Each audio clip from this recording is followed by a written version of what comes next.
the Celonis lawsuit against SAP, legal pitfalls in digital transformations, and why ERP software vendors are the new Mafia. Those are just a few of the topics we'll cover here in episode 214 of Transformation Ground Control. Welcome to Transformation Ground Control. Ground Control.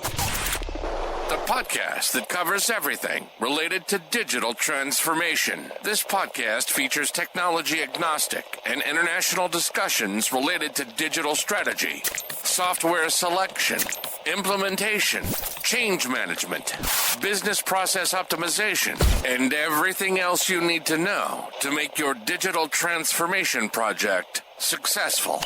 Whether you're embarking on an ERP implementation, supply chain transformation, or any other business or digital transformation, this podcast is for you. Now, here's your host, Eric Kimberling. 5, 4, 3, 2, 1.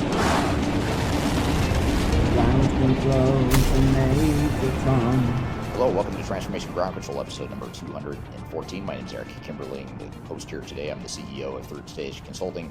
We're an independent consulting firm that helps clients throughout the world with their digital transformation journeys. And joining me, as always, is my co-host, Darian Chwialkowski. Darian, thanks for being here today. Yeah, thanks for having me. Excited for today's show. We've got a great episode planned for you today. A great guest coming up here later in the show. We're going to get into some newsworthy topics here to get started. We're going to actually start off with some social media questions we received. Then we'll get into newsworthy topics. We're going to talk about Microsoft Power BI's recent price hike. And we're also going to talk about this Celonis lawsuit against SAP alleging anti-competitive behavior. So we're going to talk about that and what that means potentially to your digital transformation or your SAP implementation if you're involved with one. And then later in the show, we're going to have Marcus Harris on the show, who's an attorney who's going to be here to join us to chat about legal pitfalls in digital transformation. We're going to talk a lot about not only just sort of basic contractual issues that you might have with your digital transformation, but more specifically, we'll get into AI and some of the data privacy, data ownership, intellectual property, training AI models. What does that all mean for your data and your ownership of intellectual property? All that stuff we're going to get into with Marcus Harris here later in the show. And then after Marcus is on the show, we will discuss why I think software vendors are the new Mafia. And we'll talk about what that means and why that is and what you can do to hedge your risks against that potential risk here in just a few minutes. We'll cover that later in the show. But before we get to all that good stuff, what social media questions do we have this week, Darian? Yeah, this first one's interesting. Isn't the future state and organization of the GL to support the business structure one of the first things that should be determined in the build stage? Shouldn't this actually be addressed earlier during selection, scoping, or discovery phase, or were there organizational changes that led to shifting targets? Yeah, so I think the question or what that person's alluding to is just at what point do you define the GL and sort of the accounting structure, which is really a foundational piece of any sort of ERP implementation. And the person brings up a good point that you can and should be doing that stuff early on in the implementation, even before you start physically actually deploying technology. You should be defining what you want that GL structure to look like, what you want the accounting organization to support that GL structure, what you want that to look like. And, a lot of times, this is one of those activities that will oftentimes cause delays in a project, because what happens a lot of times is a company decides they want to move forward with a certain technology. Let's say it's, an ERP vendor or ERP provider that includes the financial GL piece of it. What happens is a lot of times the accounting department will inadvertently slow down the project or delay the project because they're trying to figure out what that new GL structure is going to look like. They use this ERP deployment oftentimes as a way to consolidate results better and to have a more unified chart of accounts and GL structure behind it. And if those decisions haven't been made before you start the implementation, then what happens is all the consultants show up and you've got this army of people there ready to roll and they're charging you by the hour. In the meantime, you're trying to figure out what we want our GL structure to look like, and they're still billing you by the hour while you're trying to figure that out. So that's how you end up delaying a project, budgets start to get overrun and that sort of thing. So the more work you can do up front before you get the army of consultants involved and before the meter starts running on the actual transformation, the much better off you are. And that's something that we'll oftentimes do during our phase zero engagements, when we're working with clients before they actually start the implementation, but after they've already chosen what their roadmap and technology is going to be, we'll help them define their GL structure, among other things, as part of that phase 0, so that when the actual phase 1 of the project starts and you have all the expensive technical resources billing by the hour, you've already made those decisions and you already have that clarity of direction that you want to move forward with. So that's, generally speaking, that's how you would address that GL piece of it in a digital or a general financial transformation. Yeah, absolutely. That makes sense. Our next question today is, or I guess I want to get your take on this comment, is private cloud seems to be a nice compromise to carry forward legacy capabilities and to leverage new innovation. And not sure the partners for small to mid-tier make things better or worse when compared to direct SAP support. What is your take on that? Oh, well, unfortunately, I don't think either party does a particularly great job or a particularly stellar bang-up job of implementing technology in general. I hate to say, but I don't know that any one party is better or worse. I mean, some people would say, well, if I'm deploying SAP, why not just hire SAP direct, because they're the ones that really know the software, they created the software, et cetera, et cetera. I mean, the reality is those professional services groups are separate entities within the broader SAP organization, and they were not the same people that created the software. So it in some ways, it doesn't really matter that they happen to come from SAP.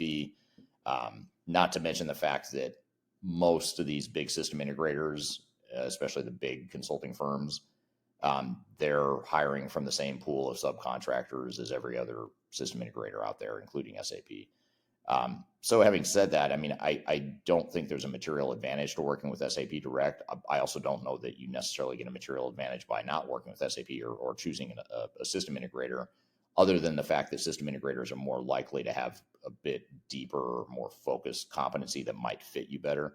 So if you're in a certain industry like manufacturing or government, public sector, whatever it is, you're more likely to find a system integrator that has that relevant experience within that vertical, compared to SAP, which is more of a broader, one size fits all, cross industry experience base.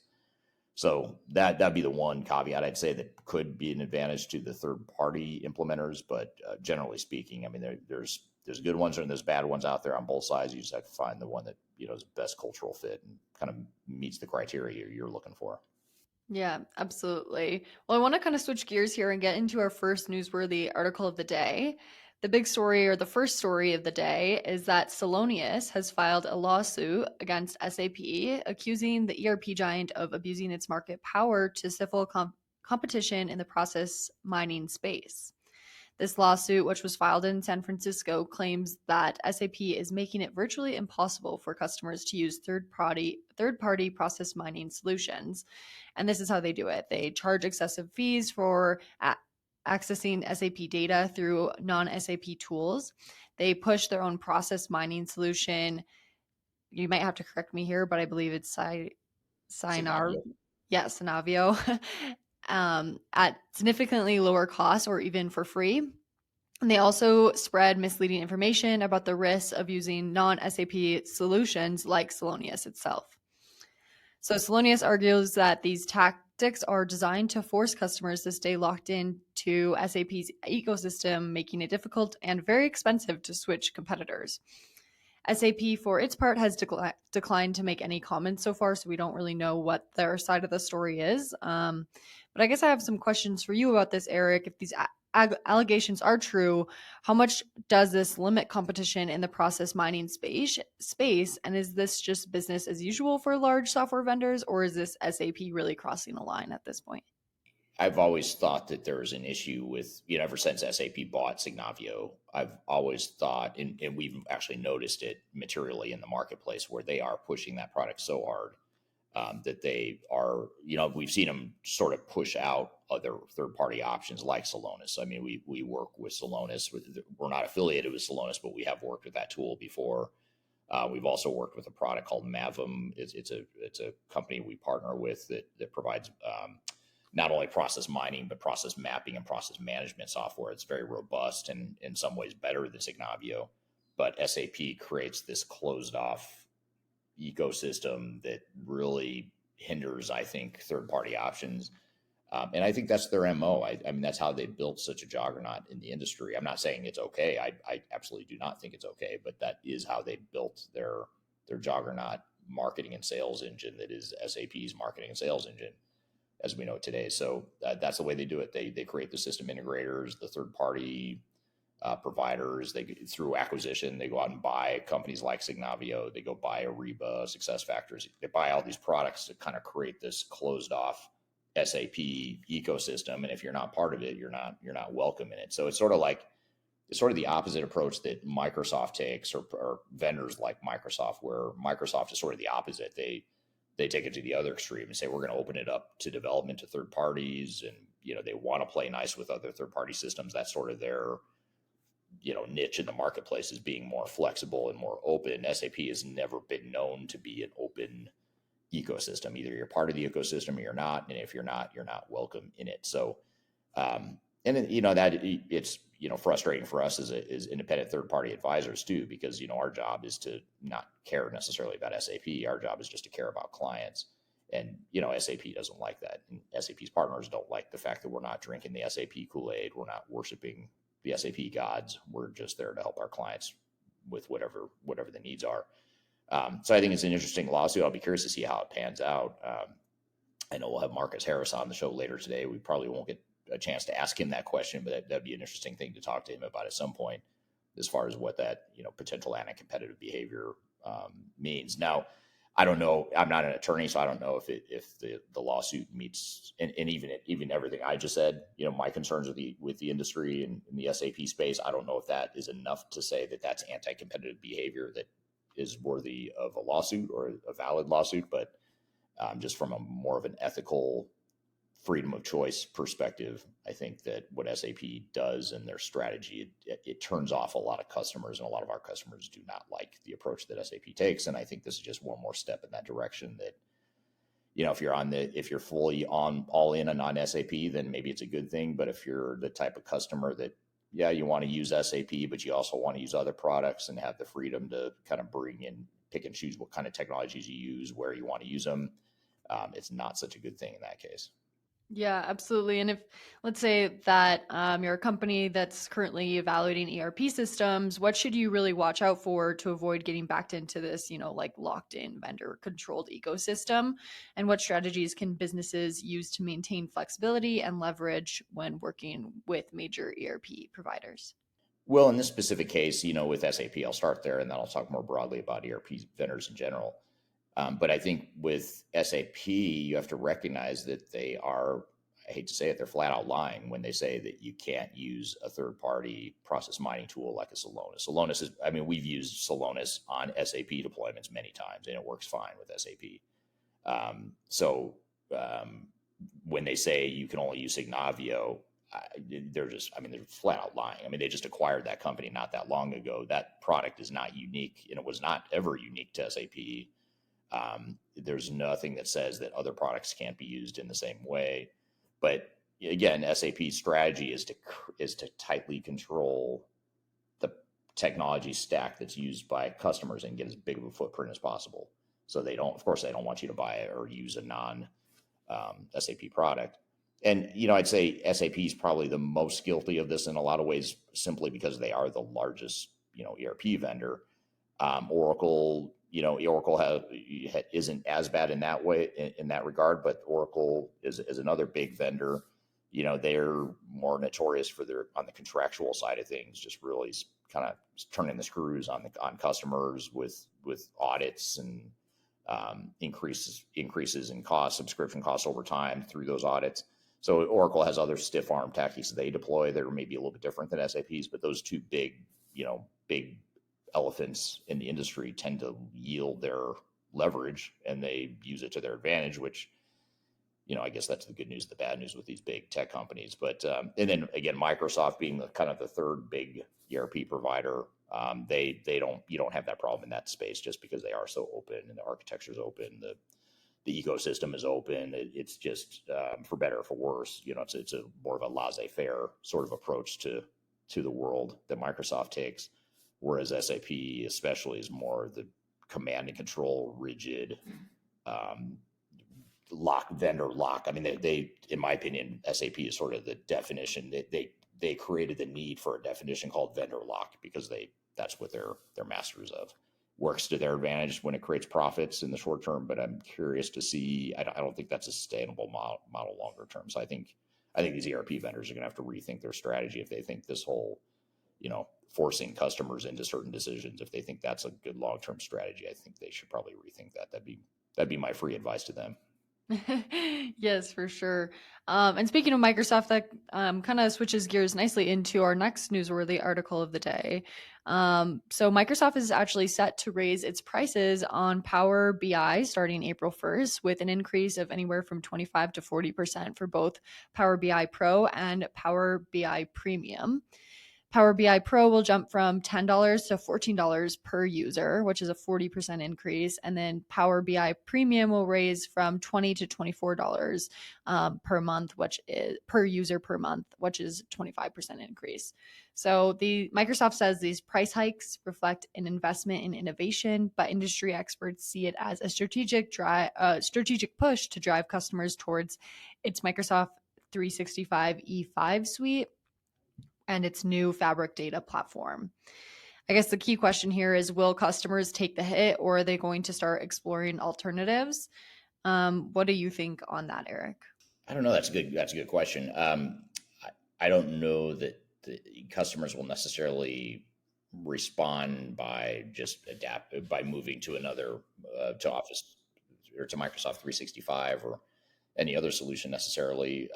I wonder how much of this has to do with the fact that it's getting more expensive for them to maintain all these different tools that they have, and they have to recoup their costs somehow, especially with all the investments they're making in Microsoft 365 and Copilot and some of the other tools that they're investing in. I do think Power BI though just has such a unique niche in the market as far as just people that want that sort of flexibility and obviously data and data management in reporting and analytics, AI, all that's becoming such a big deal in recent years that I can see the value of Power BI being greater now than it was just 5 or 10 years ago. So there's part of me that thinks, well, I mean, it's not, as long as it's justifiable in terms of the business value that companies are getting out of it, I suppose it doesn't matter what they raise their rates to, as long as people can justify it, with the business value. And I've got to assume that, the people I know or the companies I know that use Power BI or their Microsoft shops are pretty obsessed with Microsoft, and I think they'll pay more. I think they have a higher tolerance for those sorts of price increases without necessarily getting pissed off about it. So anyway, I don't know. I don't have we don't have a dog in that fight. So I'm a little bit more neutral on that. That the SAP thing that we just talked about, that I have a very strong opinion about this one. Okay, they raise the rates. Either people are going to pay it or they're not, and they'll adjust accordingly, I presume. So we'll see if that forces more migrations to other other Microsoft products, or if it forces them out of the Microsoft ecosystem altogether. Yeah, we'll have to see how that plays out. Yeah, absolutely. One, I guess, general question I have about this is, I guess we've been seeing rising costs across the enterprise software industry. Do you think this trend is going to continue, and should organizations prepare for future price hikes in their tech stack? Yeah, I think they'll have to, partially because all the cloud migration, the whole movement to the cloud, as more and more vendors do it, that just increases costs longer terms or for customers. When you look at the ongoing subscription costs, those add up to more costs over time than your initial capital investment you might have made for an on-prem system. Now you could argue that business value is justifiable in that increased cost, but the costs are higher for cloud solutions. And now you add AI to the mix, and just the infrastructure that needs to be built to support these robust AI tools. Those are big capital investments for the software vendors, and they are going to pass that on to customers, and they already are passing it on to customers. So I think absolutely you can expect all those things combined with ongoing inflation and world, macroeconomic uncertainty and things like that. I think all that leads to higher enterprise tech costs in the longer term for sure. Yeah, absolutely. Well, interesting to see your different takes on the different newsworthy topics of the day for sure.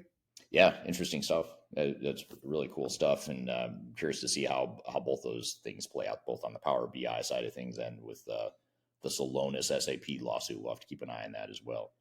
Well, good. Well, speaking of lawsuits and legal stuff, we're going to bring on Marcus Harris onto the show next. He's going to be on to talk about some of the legal aspects of digital transformations and some of the legal pitfalls in digital transformations, ERP implementations, as well as AI. And we're going to talk a lot about data privacy, intellectual property, especially in this world of AI and AI being embedded in so much of what we do here today.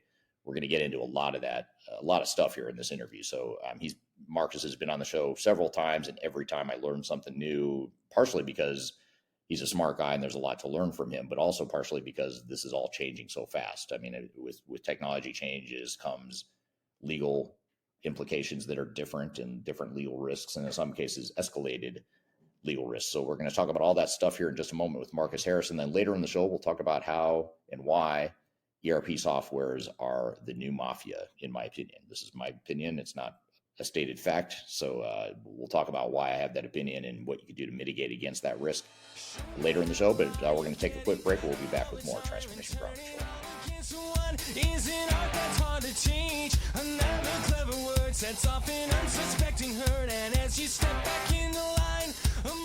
I'm excited to announce the release of our 2025 Digital Transformation Report. It's available now on the Third Stage Consulting website, www.thirdstage-consulting.com. This report gives you an unbiased, technology-agnostic insight to help you optimize your organization's projects for success. Get your copy today using the QR code in front of me or on our website. Are you looking for ways to promote your product or service to enterprise technology decision makers and influencers throughout the world, like the ones who listen to this podcast? Major Tom Productions creates media, events, and influencer marketing for B2B technology providers. Our productions are exciting, educational, disruptive, and effective. Most importantly, they create results. Our content is unlike any other in this industry, engaging, influential, and trusted by technology buyers and influencers throughout the world. Each month, our productions reach hundreds of thousands of targeted buyers and decision makers who trust and engage with our honest and tech-agnostic content. With long-tail viral results and engagement with our content, Major Tom Productions provides a way to reach your target market and create awareness, calls to action, and a connection with potential customers. So collaborate with us today. Learn how we can feature your product or service on podcasts such as Transformation Ground Control, Journey to S/4HANA, and Journey to Dynamics 365. We can also feature your brand on our YouTube channel called Digital Transformation with Eric Kimberling, which boasts over 100,000 subscribers and over 2 million video views per year. You can also participate in our in-person events, including our Digital Stratosphere Conference. Contact us today to learn more. We can tailor a marketing campaign that works for you. We look forward to helping more people learn more about and become engaged with your brand.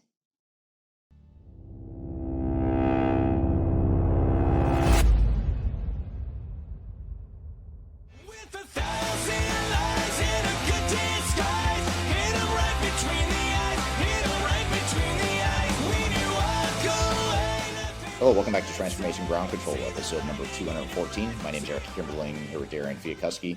You can find new episodes of this show every Wednesday by going to transformationgroundcontrol.com. And of course, this is the podcast that covers all the technology agnostic aspects of digital transformation, including strategy, people, process, and technology. The show is sponsored by Third Stage Consulting, which is an independent consulting firm that helps clients throughout the world with their digital transformation journeys. And we help clients with digital strategy and software evaluation and selection. We help with implementation planning, phase 0 type of work. We also help with the PMO, change management, and the business process improvement aspects of digital transformation. So if you ever want to talk about your digital transformation and how our team might be able to help you, please feel free to reach out to me or to us. I've included my contact information below. So our first guest for today's show is Marcus Harris, who's an attorney at Taft Law. We wanted to have him on the show again, first time this year, but we've had him several times on this podcast in the past years to talk about legal aspects of digital transformations. He's been on the show to talk about contracts and lawsuits and failures and litigation and how to avoid litigation, all that sort of stuff. But today we want to hone in on some of the legal pitfalls of digital transformations, particularly in this world of AI and data privacy and all the risks that go along with these new technologies that are coming out. We wanted to really dive into that here with him today. So with that all being said, Marcus, thanks for joining us today. Hey, thanks, Eric. I always enjoy talking to you about these issues. I think they're certainly timely, and really, there's been a few new developments that I think are substantive that I'm excited to share. I am a partner at a law firm called Taft, based out of their Chicago office. Got a really good view of a green river that they dyed on St. Patrick's Day, which is vibrant green. Nice. So I've got a good vantage point here to talk to everybody from. But yeah, thank you for having me. I'm really looking forward to the discussion, and I think it's an important topic that I think it's a difficult topic, but I think it's something that you got to address. There's risks with these things, and the goal for me in having these kinds of conversations is to really kind of cut to the quick and make it easy to understand, so that you can compartmentalize this and focus on what you need to when you're negotiating these contracts and thinking about the larger picture. Yeah, that's great. Great way to put it and great way to look at it. And with technology changing as exciting as it is, unfortunately, that comes with a price tag or a risk price tag that people like you can help us understand a little bit more in terms of what some of the risks are and some of the legal nuances are. So I appreciate you being here today. You've been doing this for a long time, though. Maybe tell us a little bit about your background leading up to your time here at Taft Law. I mean, you've sort of seen both sides of the table here in terms of being working in your practice here at Taft, but also being on the side of the vendors as well. Yeah, I started my practice over 20 years ago. It started out in litigation, and then I moved into working in-house at a couple of different software companies, SAP, and then a software company, SSA Global, which was acquired by Infor. And so, I've got a good understanding based on that experience of how these software vendors operate, what concessions you can reasonably ask, what they are going to give you. I think the hardest thing about this going into these negotiations is, it's easy to see what's in the contract, right? It's easy to see what's on the paper in front of you, but what isn't there that should be there, and what should you be asking for that they're willing to give you, that if you don't, you're just, you're leaving something on the table that you can obtain. And so I think, the in-house experience is valuable. And I think it really enables us to, just get down to business as far as, look, we know you're going to give us this. We don't need to posture. We don't need to push back. This is the reasonable position that everybody agrees to. And, it's a more efficient way to do this, less confrontational. Yeah. Yeah. And you and I first met in litigation, really. It was one of your litigation cases where you were involved in a lawsuit involving a dispute between an ERP vendor and a customer. And the reason I bring this up is that, you've seen the angle from upfront helping clients negotiate these contracts, but you've also seen the flip side when things don't go so well and things get into an implementation, into a dispute. You've sort of been involved in the trenches helping through that process too. Can you share a little bit about that background as well? Yeah, that's right. And I mean, I've litigated, hundreds of ERP failures in courts and before arbitration panels across the country. And the interesting thing about them is they all follow a similar trajectory, a similar path. It's the same story over and over and over again. I can have somebody call me, they've had a $30 million ERP implementation failure, and I can basically kind of go through the steps and tell them, what has happened to them, just because it's almost formulaic in the way that these things fail, right? It's the same things that happen almost every time, and the facts are going to be different, and there's going to be a different mix. But generally, we are going to have a good understanding of where the bodies are buried, what was said to the customer, where the failure points are. And it's just a matter of, rolling up your sleeves and getting into the facts and understanding what's specific about that particular failure. But, having the litigation experience with the contract negotiation experience is actually unusual in my field. and they both really make you better. You know, I think when you're negotiating these contracts, you're able to identify provisions that are likely to be litigated, and focus on those, and the other provisions that are less likely to ever come up. I mean, you certainly address those, but you're not going to spend as much time dealing with those. And then I think on the litigation side, you're able to just go through those contracts, find the key terms and provisions, understand how those provisions are going to govern and impact the litigation pretty quickly. So it's a good solid practice. And we've been doing this a long time, really helping, in my view, customers that have been victimized by kind of big ERP, misrepresentations,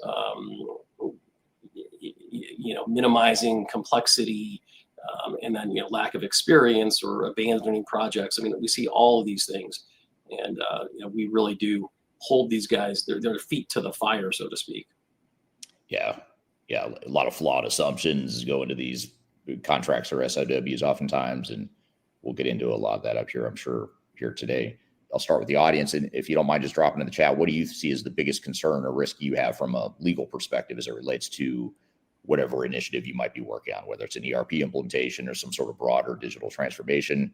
Love to hear your comments in the chat on what you think the biggest legal risk is you face, or the biggest legal concern is you have. But kind of shifting that question over to you too, Marcus, what are some of the biggest challenges that you see, just to sort of set the stage here, with all your years of negotiating ERP contracts? What are some of the biggest risks that you see organizations face?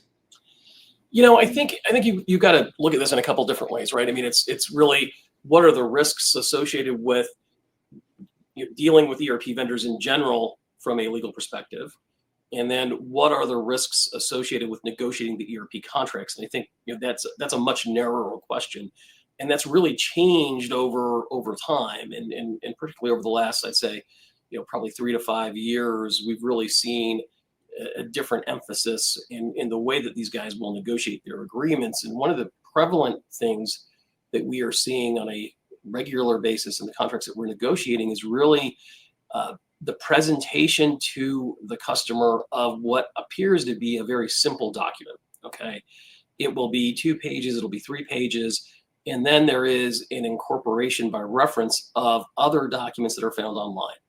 And you can't tell on the face of that order form or SOW, how complicated those other documents are or what the risk associated with them is. When we first started seeing this, it was very easy, at least, to identify the fact that they were incorporating by reference these documents. Okay, what they are doing now is they don't necessarily highlight that it's a URL. They'll just say, oh, and there are these other documents. Now, there's a question as to whether that's legally enforceable. Oracle just dealt with that issue in court as to the enforceability of a reference to online agreements. And so, what that does is it really hides the ball. And so, you're signing what looks to be a 2 to 3 page contract that's very easy to understand. It lays out all the the dollars and cents and the products. But what you have signed up for, you have actually no idea, because you haven't even really looked at it, right? And no one has taken the time to negotiate it. So, you signed form contracts that are going to be one-sided, unreasonable. They're going to not provide you with any substantive relief in the event that there's a problem, and you didn't even know you did that. And I think that's a huge risk. And they make it seem easy, and you may not even know that those agreements exist. And now you're in a whole world of hurt if something goes sideways. So I think that's something that people just need to be aware of, is to really put the amount of due diligence in these agreements that's warranted. And we see this all the time. You would think, okay, well, it's a $50,000 software transaction where that happens. No, they're $50 million software transactions. They're 60, 70, $80 million is being spent without adequate contract review. And I think that's absolutely malpractice on the part of that company. Some of the other things that we'll see in the agreement specifically are warranty obligations that are hollow. We like to say that a software warranty or a performance warranty with respect to services is really a warranty of time and a warranty of reference. And so what we'll see is some sort of a warranty obligation with respect to that software, but it only lasts for 60 days after the delivery of that software. And what constitutes delivery is not what you think, right? It's the date that you sign the contract. Maybe there's some sort of a download where you get some base code, and you've got a warranty for 30, 60, 90 days, but it's going to take you 2 years to do the full implementation of that software. And now you have nothing. If something goes wrong, you don't have a framework for addressing whatever that issue is contractually. What you're left with is having to sue them in court, which doesn't make any sense, right? I mean, it just doesn't work. We also see broad, I would say, exceptions to these contractual obligations. So sure, we will indemnify you as a vendor, or we will provide you with this substantive warranty where we're going to agree to provide services in accordance with generally accepted industry standards, highest industry standards, professional, whatever it is, or we warrant that the software is going to comply with the documentation. But what they'll put in the agreement is, well, we will do all those things. We'll provide you with a robust indemnity warranty for intellectual property infringement and just a warranty in general, but not if you use it with a third-party product that we don't provide to you, which is ridiculous, right? I mean, you can't. Right. That's the way the world works today. Yeah. They won't provide you with any of these obligations if you use the product in a way that's inconsistent with the agreement. Who knows what that means? That's open to interpretation. So it's really getting into the nuts and bolts of these things where I think if you're going to summarize it, it's where the vendor doesn't really have any substantive obligations. It looks like they do, but it's all open to their subjective determination as to whether they want to actually do anything or not, and the contract provides them with that out. And that's just not that's an incredible risk when you're dealing with these types of agreements. You've got to have these agreements reviewed. You've got to have them revised, negotiated, and there has to be real substantive contractual obligations on the part of the vendor if you're going to have relief. Right. Yeah, it's sort of these one-sided nature of these contracts. And that sort of leads to a couple comments from the audience here. And, I asked the question, what are your biggest concerns or risks as it relates to the legality of these projects? Eamon on YouTube says how to build the knowledge needed to review the contracts is one of the biggest concerns he has. Right. Sharu has a concern with data moving to the cloud. Most ERPs are on cloud platforms these days. Let's talk about that for a second. Data in the cloud. What does that mean from a legal perspective in terms of cybersecurity risk? Who actually owns the data? What happens if the data is breached? What are your thoughts around data? I know that's a big can of worms. It's a huge can of worms, right? But I think the risk is real in that the liability associated with doing it incorrectly or having a data security incident or a data breach, whatever you want to call it, there's massive liability associated with that. I mean, if you look at Target, I think Target was $120 million worth of liability for the data security incident they had that I believe was related to an ERP implementation or software implementation. You look at Sony, I think they were around $60 to $80 million in liability. So these things are real and they're going to be a tremendous pain point. And so how do you mitigate that risk? And I think it's really more of a three-pronged approach. First of all, you have to have representations and warranties in these agreements that are real, like we just talked about, where that software vendor is going to step up to the plate and tell you that they are implementing industry standard security protocols. There's an ability for you to audit those practices once a year, twice a year, whatever it is. They are going to have some obligation not to introduce viruses, code that is going to be problematic.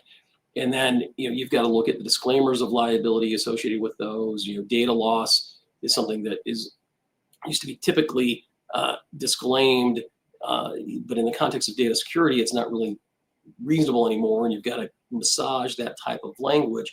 You also want to make sure that you've got a data processing agreement in place that obligates them to comply with applicable data security laws wherever they're located, right? I mean, typically it's going to be something like GDPR or the California law, or whatever geographic scope that you're dealing with. You want to make sure that those are all addressed in the agreement. You want to make sure that you're only disclosing enough information to that vendor that is required for them to actually do the job. And if they're going to get it, what are they going to do with it? Is it going to be anonymized? How are they going to utilize it? Are they going to train large language models with it? Is there going to be an AI implication? I mean, there's a lot of issues here to unpack, but I think you've got to make sure that there are concrete obligations around data security for the vendor, and you've got to have an understanding of what they're going to do with it. And there's got to be a process for dealing with some sort of data security incident if it should occur. And you also want to make sure that with respect to limitations of liability in the agreement, that they're not so low that you don't have any recourse. Usually you'll have, some flavor of a cap on the direct damages that's tied to the amount of money paid in the last 24, 12 months per SOW per agreement. And then you have to have carve-outs or a super cap for some of these other things, data security being one of them, because, like I said, you're looking at $120 million in liability. And if you cap the amount of you can recover from that vendor at the amount of money that you've paid in SOW, probably not going to help you very much. Right. Yeah. Yeah. Now, when you mentioned the training the AI models, I want to come back to a question that the audience has here too in just a second. But before jumping to that question, just a real more basic fundamental question. If I'm an ERP customer and I'm buying ERP software, most of these vendors now are building AI into the tool set. Do I have to give permission for them to use my data to train their AI models, or how does that work? You do, and there's going to be some sort of a provision in those ERP contracts that's going to grant that vendor the right to utilize your customer data in a way that allows them to provide the services.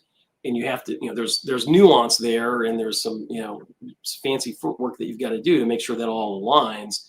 But to answer your question simply, yes, there needs to be some sort of right to access, right to use from you as the customer to that data, so that they can do something with it in connection with that contract.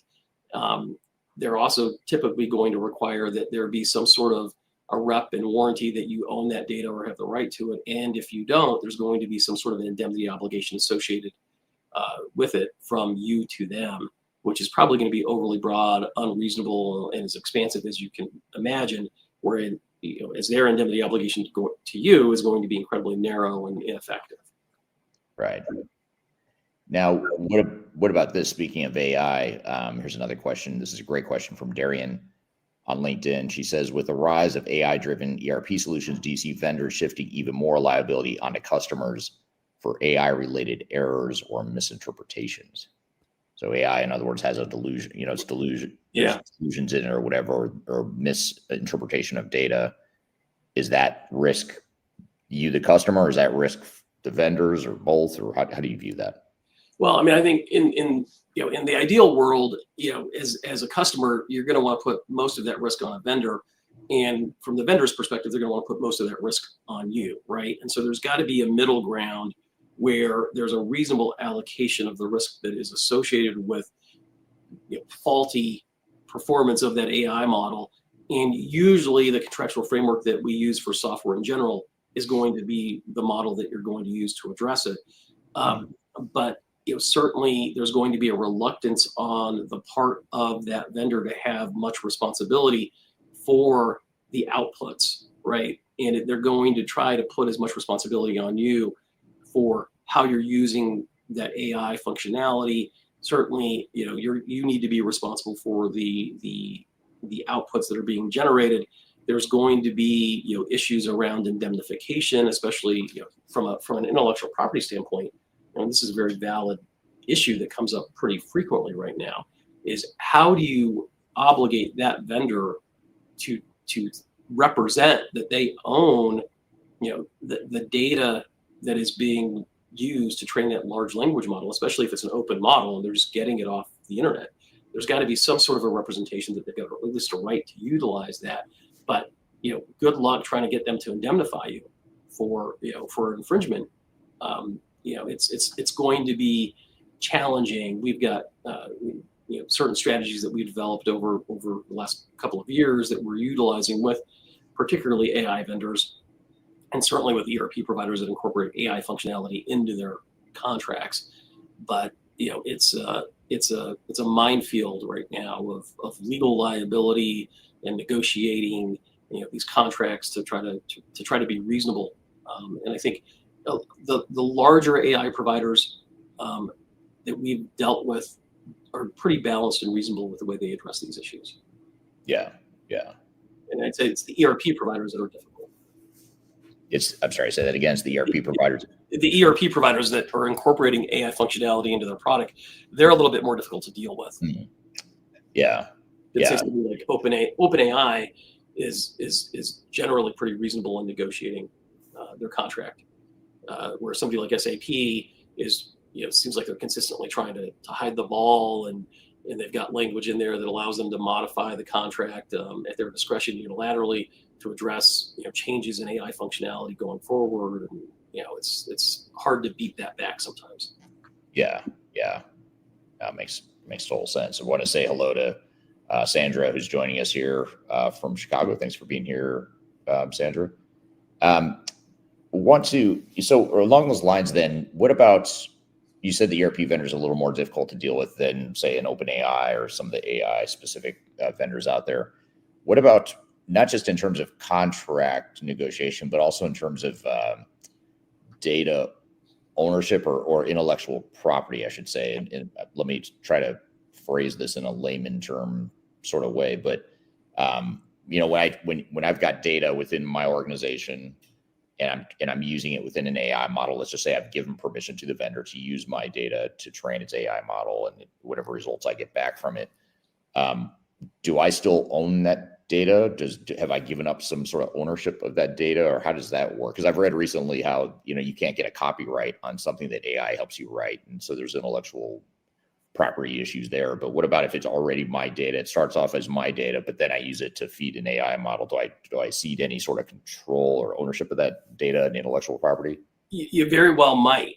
And the problem with that is, if there's no transparency and it's this open system versus a closed system that's where the large language model, for example, is utilizing your own data to train that model, that's a different story. In the context of an open AI model, where your data is being mixed in with hundreds of others or thousands of other customers, and the data that's coming out, what is the ownership interest in that data? That's a very good question.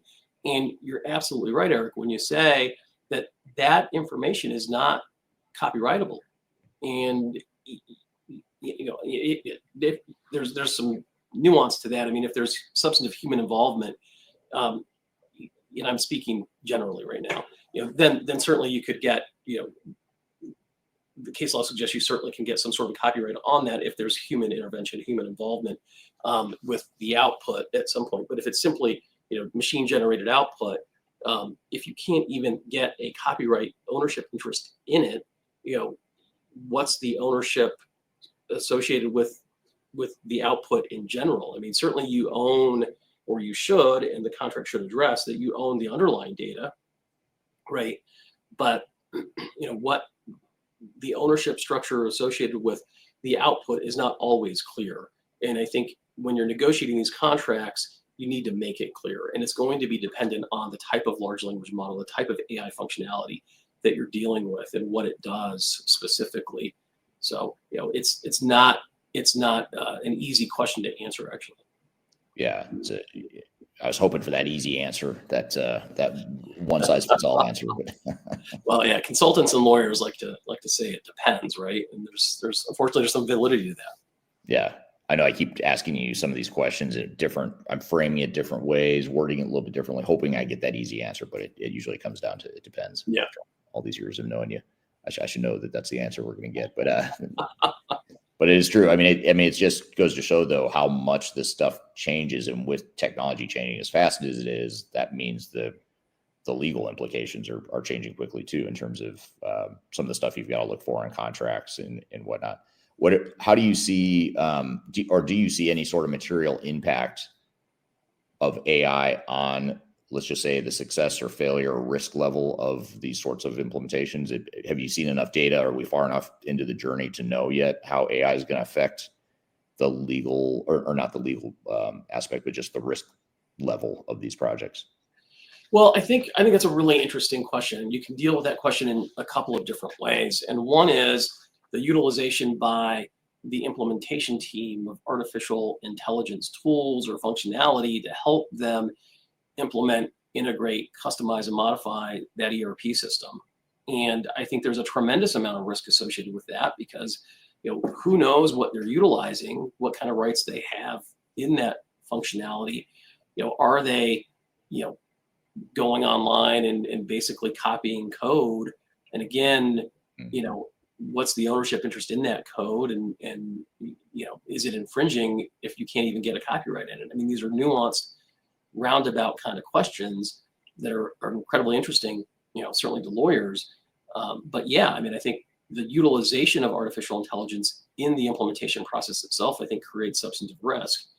And you've got to address that, with the warranties and representations and limitations of liability and indemnity provisions that you put in those consulting agreements, those MSAs, and to make sure that you've got meaningful relief if something happens, whether it's just a standard contractual breach or it's a breach associated with the use of artificial intelligence.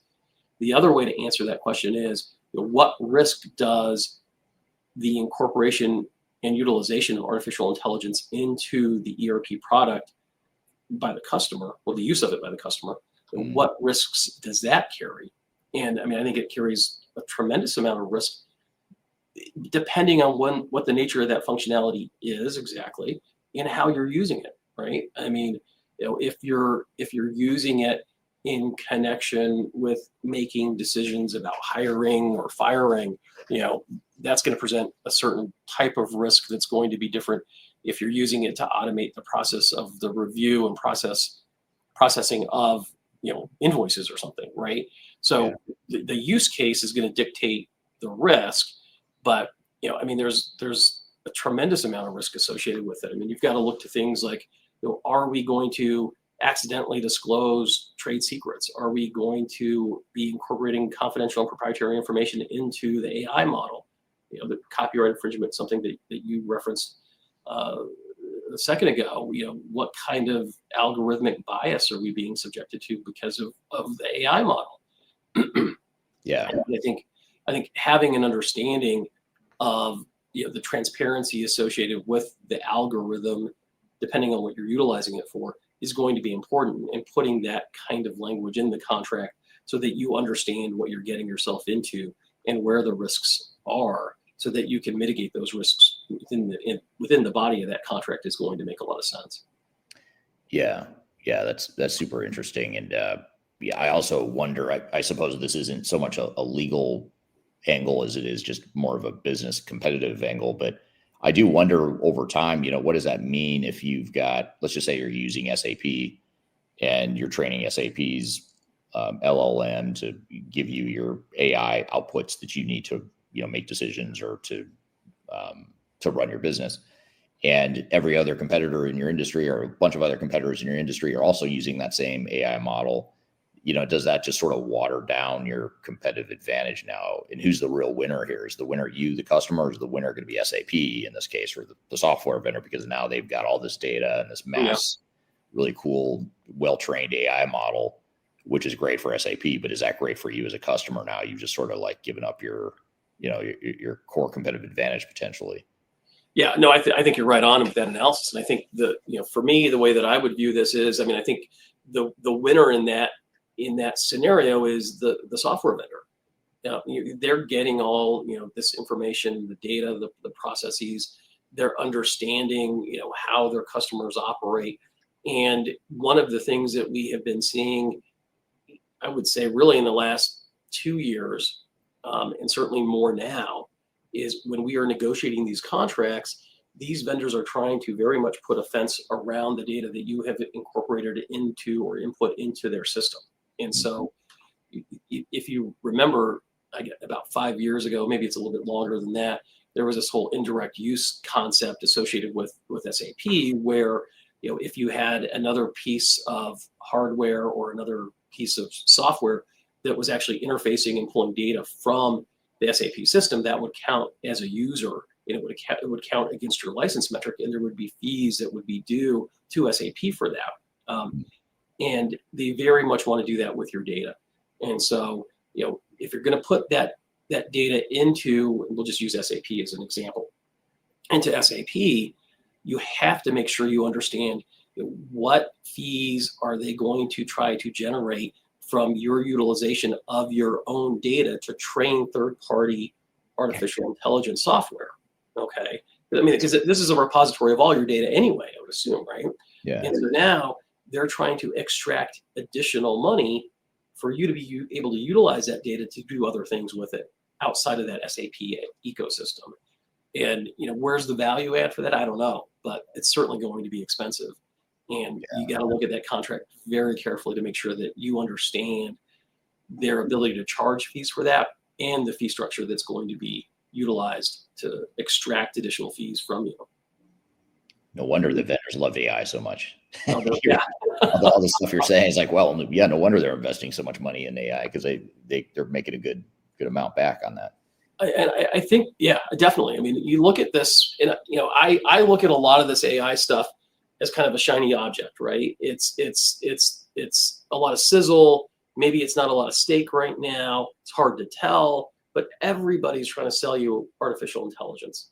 And okay, well, what can you really do with it in some ways? I mean, it's some of the things you can do with it are incredibly amazing. I mean, if you look at hyper automation, robotic automation process. I can't remember the RPA, the robotic process. Yeah, robotic process automation. I mean, these things are amazing, right? And you're taking everyday tasks that you do on a regular basis, and now you're automating it at a huge high level. I mean, certainly that's an incredible thing to be able to do. But in some context, I mean, AI is okay. Well, where's the value add for it, really? It's not always there. But for the vendor, it is, right? They're getting all your data. I'm here with Marcus Harris. We're talking about legal pitfalls in digital transformations and ERP and AI. We've got a lot more to cover, but first we're going to take a quick break. We'll be back with more Transformation Ground Control.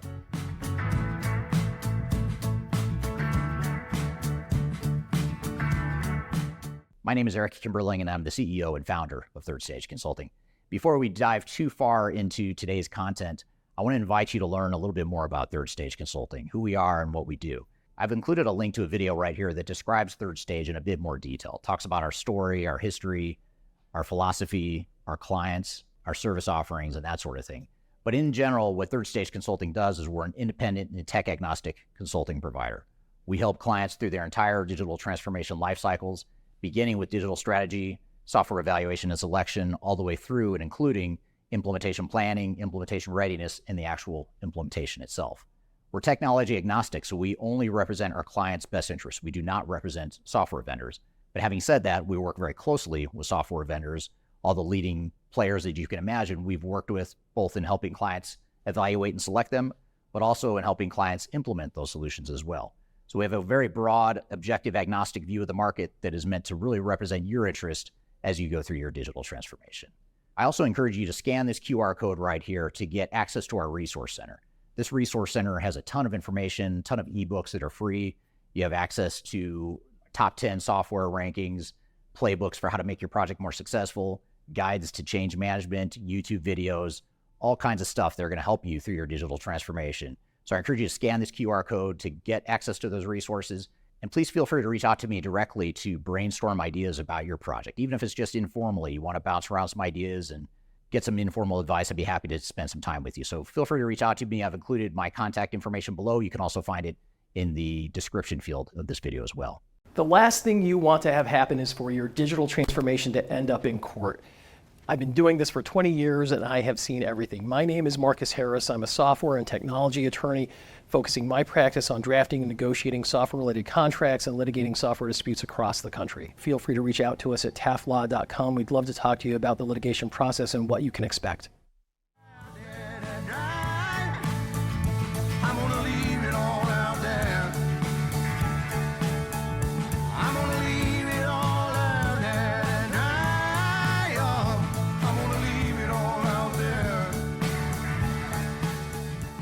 Hello, welcome back to Transformation Ground Control, episode number 214. My name is Eric Kimberling, or Darian Chwialkowski. You can find new shows every Wednesday at transformationgroundcontrol.com. You can also see all the past episodes we've produced at transformationgroundcontrol.com as well. The show is sponsored by Third Stage Consulting, which is an independent consulting firm that helps clients through their digital transformation journeys. And I'm here with Marcus Harris. We're talking about the legal pitfalls of digital transformations.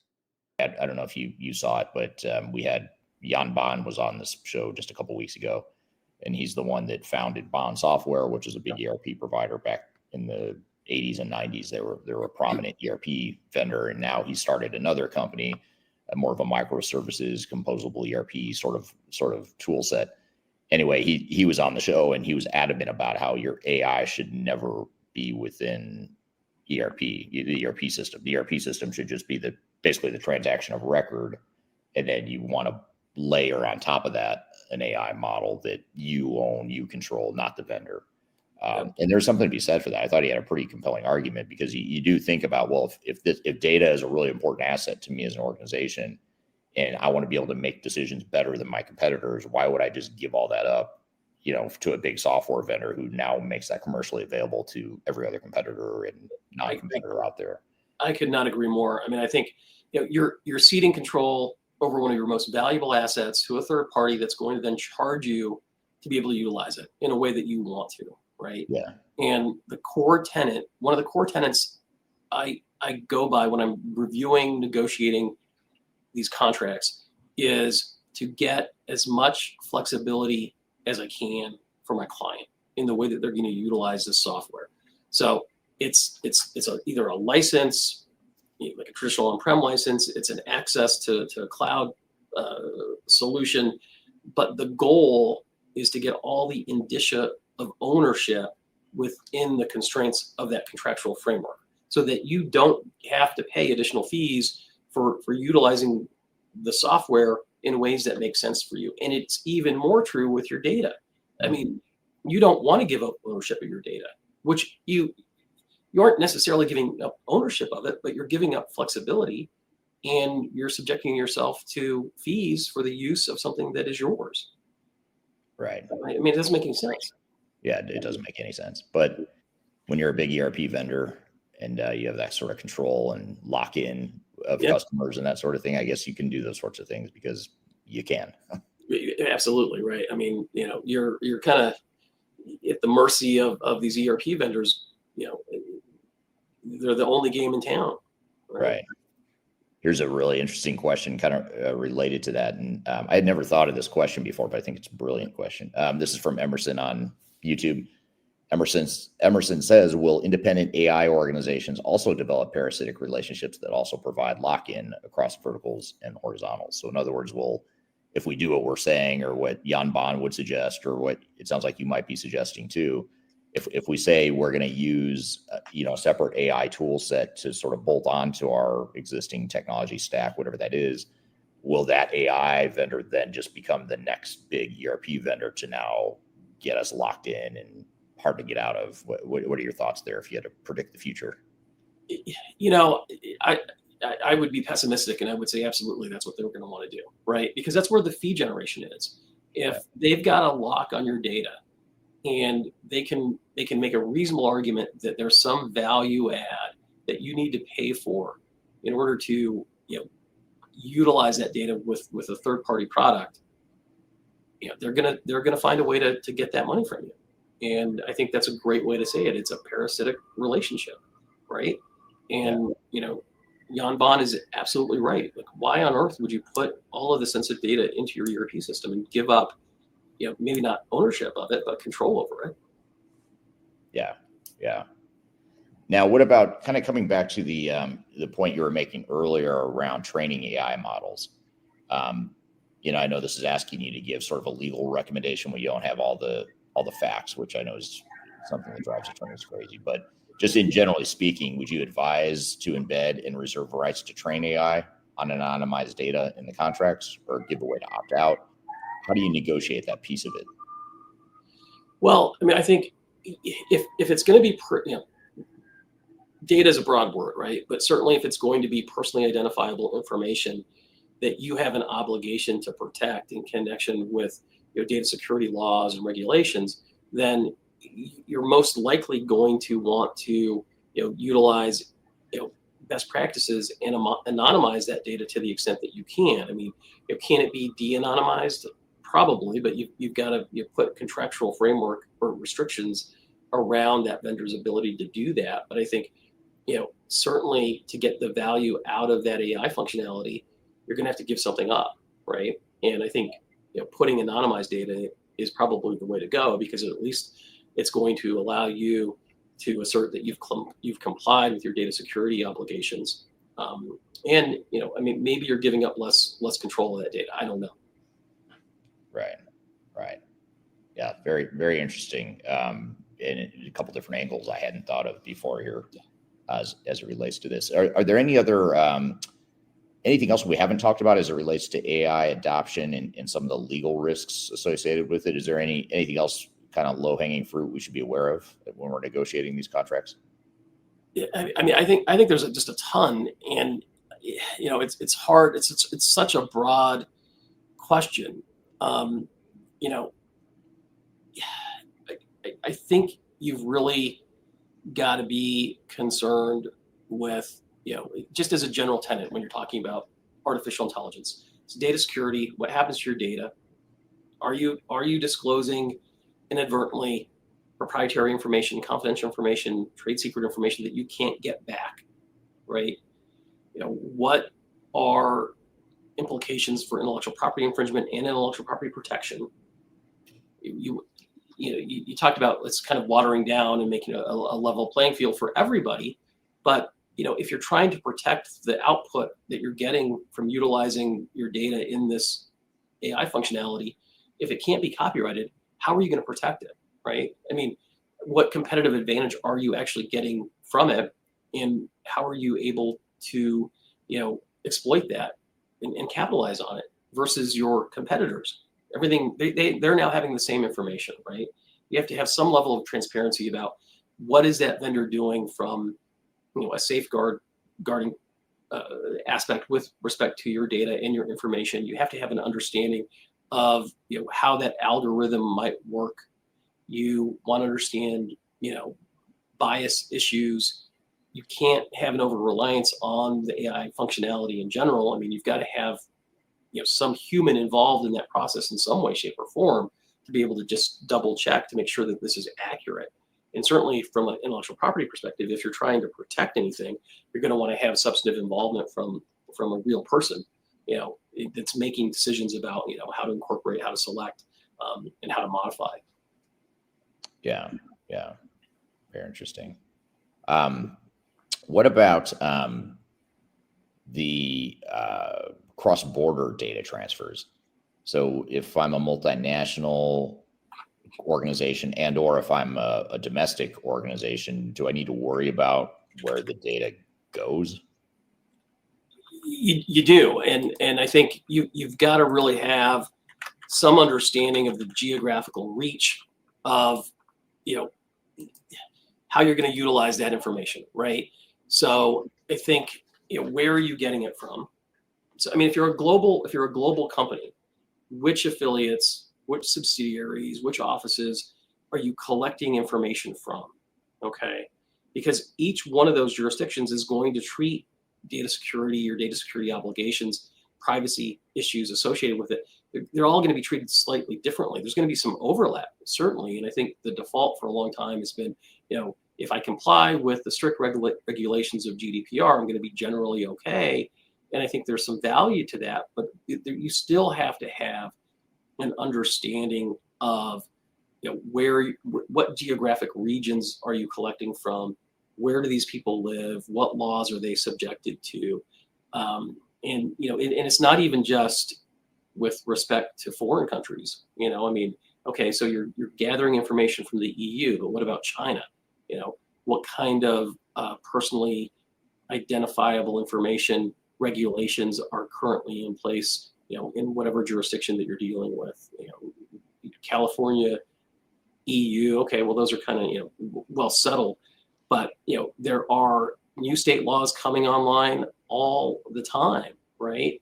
And that's not just with data protection, it's also with artificial intelligence, Yeah. I mean, you've got, don't hold me to this, but I think it's about a third of the states have enacted some sort of, comprehensive data privacy law. Okay. And if you're operating in those states or between those states, you're going to have a pretty good understanding of what your legal requirements are. And there is going to oftentimes be some sort of a representation or warranty in that agreement that you're going to comply with those laws. I mean, you have that obligation anyway, right? But you have to do the due diligence to understand, where you're sending this data, how it's being sent, who owns the data, or who has rights to that data. And it's not always easy sometimes, especially if you're a multinational corporation with, multiple different offices in different countries. You're making me wonder if any or if many organizations out there that are in the process of negotiating ERP contracts or any sort of enterprise technology contract right now, presumably it involves AI, because so many of these products have embedded AI, and these data privacy laws continue to evolve. I wonder how many organizations have actually thought through this stuff that you just talked about. I mean, because I feel like it's not top of mind for a lot of organizations. I feel like a lot of organizations just sort of march forward, sign the contract without really realizing what this all means long term. I think the sophisticated ones are getting there. I mean, and you've got to understand. I mean, when we started our conversation, you've got companies that are signing agreements without actually fully reviewing all the contracts that are referenced in those contracts, right? I mean, they're signing an order form that has about 70 pages of terms and conditions that nobody looked at. Those people, are just asking for a lawsuit, basically, right? Yeah. But I think the more sophisticated companies that have a reasonable due diligence process in the evaluation and the selection of the software are actually thinking about this. Not as much as they should. I think they're looking at it from, okay, where are we having distribution centers, right? Where are we going to be utilizing the software? They're not so much looking at it from, hey, we've got a subsidiary in Canada, we've got an affiliate in Mexico, and all that information is coming into the United States. They're not really thinking about it that way. They're thinking about it in a collateral way. Where do we have warehouses? Where do we have distribution centers? Where are we located, and what kind of impact does it have on the fees that we're going to be paying that vendor, right?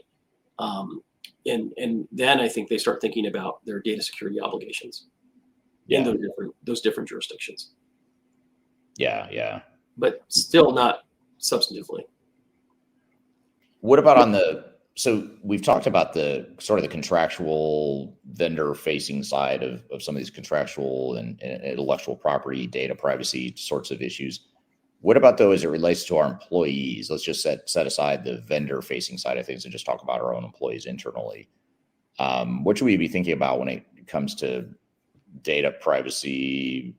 What happens to data in these AI models? Is there, are you seeing any sort of impact on the employment expectations or the employer expectations in that relationship to protect data, to have guardrails around how AI is or isn't allowed to be used within the organization? How are you seeing that unfold?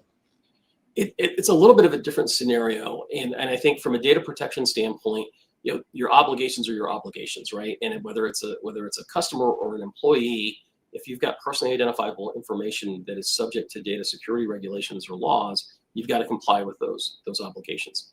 And it's not really going to matter so much if it is an employee or a customer. I think from a broader perspective, as you're looking at the employees and their utilization of artificial intelligence, I mean, I think you have to make sure that you have some sort of an AI policy in place, and that dictates what they can and can't do with artificial intelligence functionality. Whether they're pulling it off the internet and utilizing publicly available, sources, or if it's proprietary and it's embedded within the ERP system. I mean, do you actually need to utilize it, right? And what are you need to have a review of what your business processes are, how they can be enhanced by artificial intelligence, and then have some sort of policy in place that puts some guardrails around, what is acceptable use associated with artificial intelligence. And you don't want people putting in sensitive information into some sort of publicly available artificial intelligence functionality that they've got off the internet, right? I mean, there's significant liability associated with that, and they should only be able to use approved pieces of functionality, AI products, and only for a defined set of uses. And the company should dictate what that is and enforce it. Right. And set those operating procedures and get those in place so that employee handbooks, all that stuff I would imagine needs to be updated with. Absolutely. And that's, everybody needs to have that right now. And that's, we just did an acceptable use policy with respect to artificial intelligence for a hedge fund. And, there were certain things that their employees could use AI for, and there's certain things they can't. And, the dilemma, I think, for an employer is, especially employers that want to embrace technology and view it as a cutting edge differentiator in their marketplace from their competitors, is how do you promote the use of artificial intelligence and not restrict it too much, right? You've got to limit your liability, but you still want to promote innovation, efficiency, and the utilization of this kind of technology. But there's got to be some sort of a balance, because you've got to limit your liability with respect to it. So, I think what was it? Was it Walker Reynolds? Walker Reynolds, right? I think he was at a conference, your conference, and I was listening to his talk, and I think he said that every one of his employees has ChatGPT up, and on one screen while they're doing their work.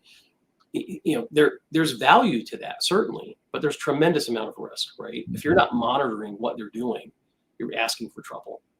Yeah, especially if you're dealing with confidential information, or if you're a consultant and you're working with a client and you're using their information. What liability are you exposing them to? What liability are you exposing yourself to? I mean, there's so many people touching your data that might also be touching AI. Exactly. Right. First, to see where that goes, what some of the implications are longer term with that trend. Right. And I mean, you've now introduced your client's data into a large language model that's being utilized to train their competitors, and the introduction of that data can be traced back to you, and it was proprietary or confidential. You've got significant liability right now. Yeah.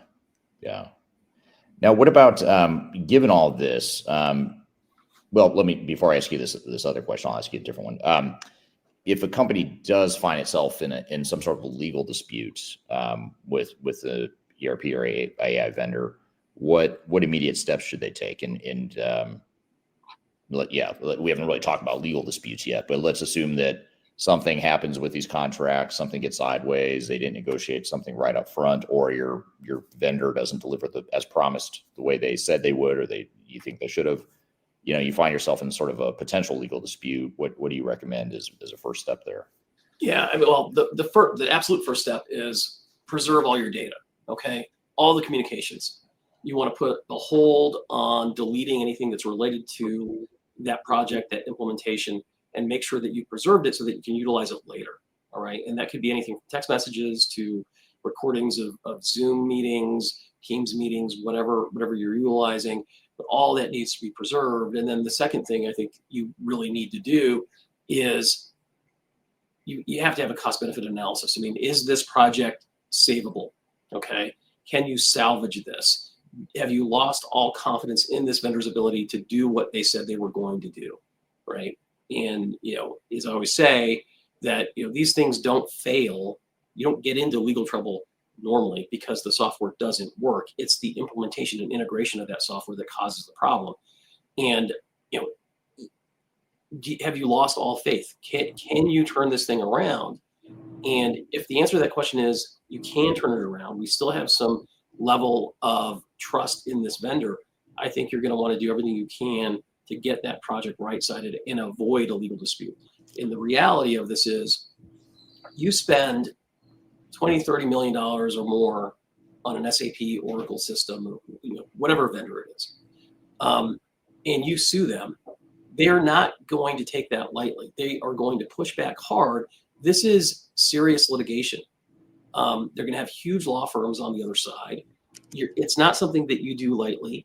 You're going to be focused on depositions. You're going to be, going to court hearings. You're going to be spending a tremendous amount of money in legal fees. And I think the legal fees that you can expect to spend, if you're having a real substantive dispute that goes very, very far in the legal process, up to trial or even a trial, I mean, it's not going to be cheap, and it's not something you're going to want to do, and the outcomes are almost always uncertain. So, I think, think about it very carefully, and if you can resolve this on a basis that keeps you out of, a lawyer's office, that's the way to go.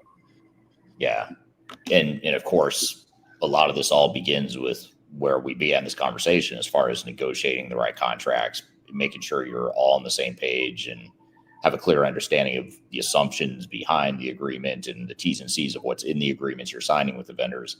It all sort of starts there. So if we sort of back up even more and say, let's assume we all want to avoid litigation. We don't want to let it get to that point. What can or should we be doing early on, when we first start a project like this, or we first start the procurement cycle with the software vendor? What should we be doing from a negotiation perspective? Because you've given us a lot of good advice, good takeaways here. But how do we get started on that journey if we know we're about to engage with a software vendor? Well, I mean, I think it starts at the selection phase, right? And you have to have an understanding of the business processes that you need to improve. An understanding of where you're at today and where you want to be at after you've implemented the software, right? That is key to understanding, the value you're going to get out of it. You have to go into this thing with realistic expectations. You have to know that it's going to take a long time. It's going to cost, much more than you think it's going to cost. It's going to be more complicated.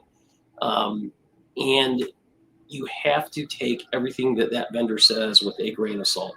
You can't trust them, unfortunately. I mean, when they say, look, this is an out-of-the-box solution that is designed for your industry, it contains industry best practices, that's probably not true, okay? And they're saying that to minimize the complexity of that implementation project, to get you to sign on the bottom line. And you've got to go into this thing asking the right questions, doing the proper due diligence. You've got to, conduct site visits, software demos. You've got to be able to know how to utilize all of those tools to your advantage, because the cards are stacked against you, right? And you can do all this stuff and still end up in a problem. And then once you start negotiating contracts, you really, I think the most important document that you're going to negotiate is the two. One is the MSA, okay? And the second one is going to be that individual statement of work or statements of work that govern the project. And those have to be detailed and specific. They've got to have meaningful deadlines. They've got to have meaningful milestones, acceptance testing. All of these things have to be spelled out with a lot of specificity. The challenge that you have with negotiating those is that I think most statements of work are really a snapshot in time, right? They're done at the beginning of the project. And while there is going to be, or there should be, some mechanism for utilizing change orders as that project changes over time, you can't manage via change order. And I think you've got to look at the project plan, have some insight into how that works, work with the vendor on that project plan, be involved in the process and incorporate it by reference as part of the contract. And ideally, any representations that were made to you get you to get into that contract should be incorporated by reference as well as either warranty obligations or some contractual obligation, so that it's all all buttoned up. And, it's not easy to do all that. Vendors don't want to. Right. You got to give yourself a dog in the fight. And Yeah. the contractual process is the mechanism by which I think you can do that. Yeah, and it'll protect you from having to hire you as someone to help litigate or defend in a lawsuit versus just hiring someone like you to get it all buttoned up front. Right. Absolutely. I mean, spend the money up front because you're going to spend a lot more money on the back end. The goal with negotiating these contracts is to be able to put them in a desk drawer, pull that out 2 years, 3 years into the implementation when something isn't going right. Look at, clause 5, section 1B and say, okay, well, we anticipated this. And when this happens, we're supposed to do this and you're supposed to do that. Ideally, there's going to be some contractual framework for resolving that issue and detailing whose obligations are whose. That's what you want, right? You don't want some generic form agreement that everybody signs. It doesn't help you at all. Yeah.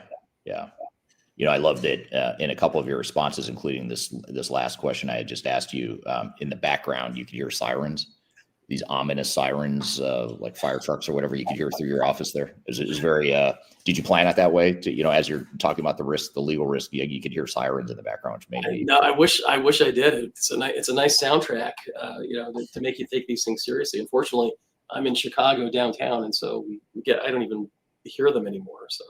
Yeah, you're just used to it. Yeah. I'm just used to it. Yeah. Which is a good metaphor for these lawsuits. I mean, you're just used to dealing with this chaos, and that's what you need, right? You need somebody that's objective, that's not going to be intimidated by the vendor, that's not going to be susceptible to, the vendor false sense of urgency associated with getting a deal closed by the end of the month, the end of the quarter, the end of the year, the threat that all of these discounts are going to disappear.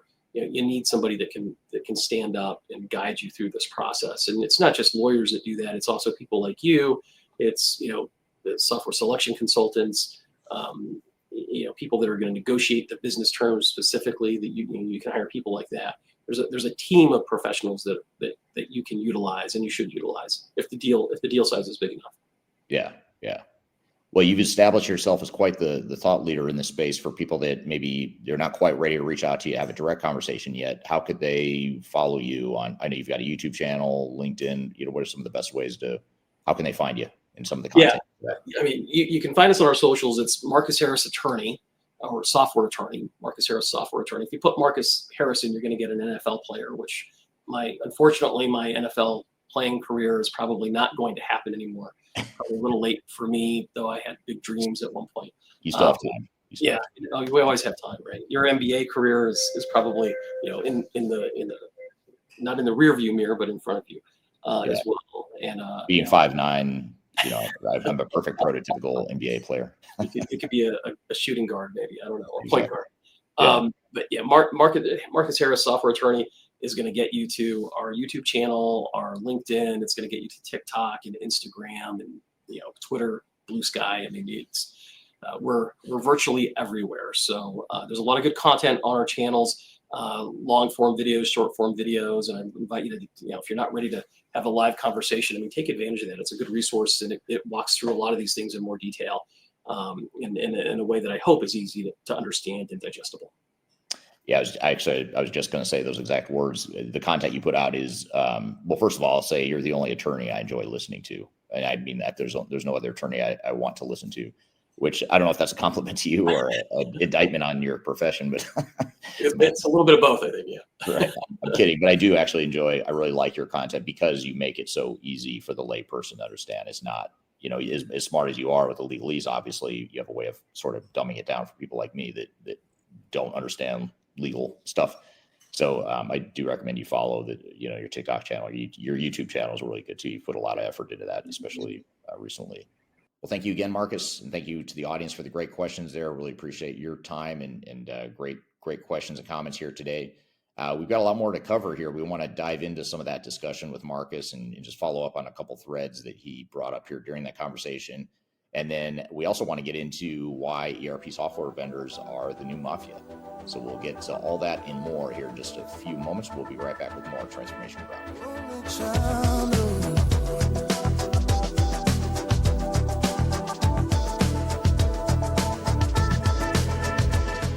If you are a involved in any sort of digital transformation or business change initiative, you'll want to download the Digital Transformation Report.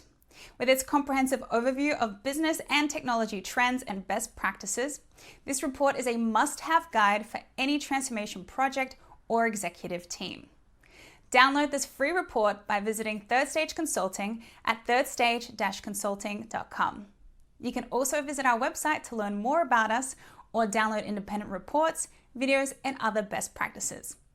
Again, visit thirdstage-consulting.com today to learn how you can take your transformation to the third stage of success. Are you looking for ways to promote your product or service to enterprise technology decision makers and influencers throughout the world, like the ones who listen to this podcast? Major Tom Productions creates media, events, and influencer marketing for B2B technology providers. Our productions are exciting, educational, disruptive, and effective. Most importantly, they create results. Our content is unlike any other in this industry, engaging, influential, and trusted by technology buyers and influencers throughout the world. Each month, our productions reach hundreds of thousands of targeted buyers and decision makers who trust and engage with our honest and tech-agnostic content. With long-tail viral results and engagement with our content, Major Tom Productions provides a way to reach your target market and create awareness, calls to action, and a connection with potential customers. So collaborate with us today. Learn how we can feature your product or service on podcasts such as Transformation Ground Control, Journey to S/4HANA, and Journey to Dynamics 365. We can also feature your brand on our YouTube channel called Digital Transformation with Eric Kimberling, which boasts over 100,000 subscribers and over 2 million video views per year. You can also participate in our in-person events, including our Digital Stratosphere Conference. Contact us today to learn more. We can tailor a marketing campaign that works for you. We look forward to helping more people learn more about and become engaged with your brand.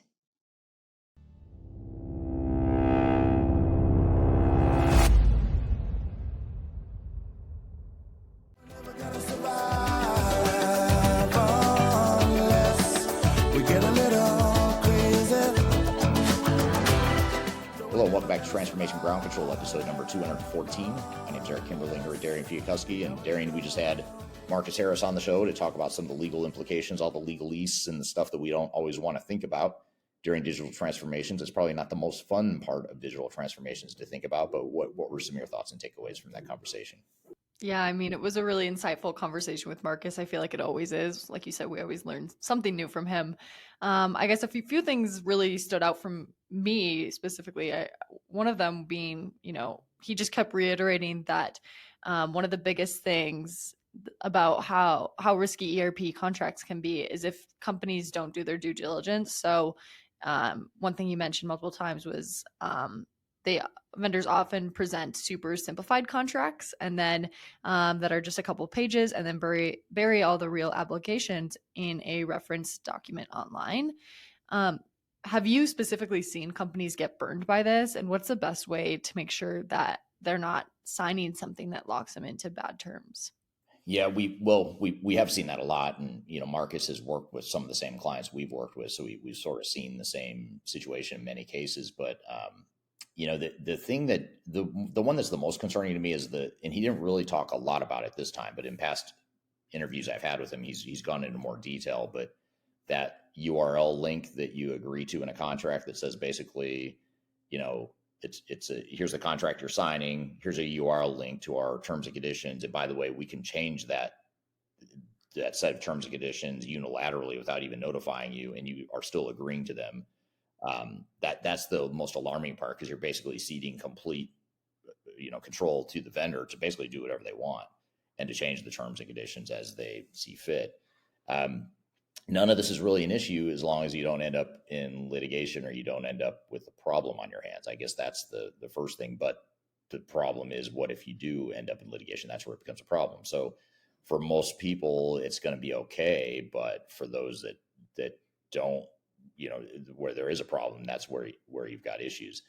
Now, I think the one thing we didn't get into in this interview, another thing we didn't get into in this interview, but we have in other interviews with Marcus, is that these lawsuits are so complex and so complicated, and there's so many different things that come out during these lawsuits. I mean, there's so many reasons why these products fail that even the tightest terms and conditions in a contract aren't going to save you or the vendor from any sort of legal liability there. So I'm not saying it doesn't matter, because it absolutely does matter, but usually it doesn't just come down to a set of clauses and T's and C's. It's usually a bunch of stuff that, has to be sifted through. And it's a very long, cumbersome, and expensive process that I highly recommend you don't get involved with if you can avoid it. So I would just say, like Marcus said, just get all that stuff nailed down up front.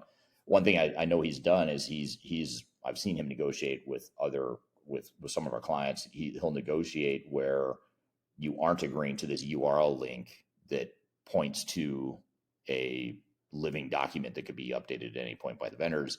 He actually will have, I've seen him talk about how he will actually take a snapshot of those T's and C's, and that's what you're agreeing to, and any changes don't necessarily apply to that customer. The problem is, if you're a really small customer working with a really big vendor, you might be outgunned in that regard with your own internal legal counsel. And you might need someone like a Marcus to help you negotiate that, or have the leverage to negotiate that. Bigger companies are more likely to get those sorts of concessions, but you also have to look at the relationship and your leverage that you do or don't have with your software vendor. We didn't get into that a lot, but that is something to be aware of. So to answer your question, no, I've not seen anyone get burned just because of that clause. It's been a talking point in lawsuits that I've been involved with, but it hasn't been the deciding factor or even the biggest factor necessarily. But it certainly has been an issue where you did agree to it, and you did agree that the vendor could change the terms, and they did change the terms, and now there's a dispute, but you already agreed to it. So we have seen that come up. We have seen some customers get burned by it, but that's usually one of many things that we see people getting burned by. Yeah, absolutely. Another part of the conversation, to kind of switch gears, I guess, away from that, was that I really enjoyed was just the whole AI and ERP contracts. I feel like this is a newer, obviously, addition to all these contracts.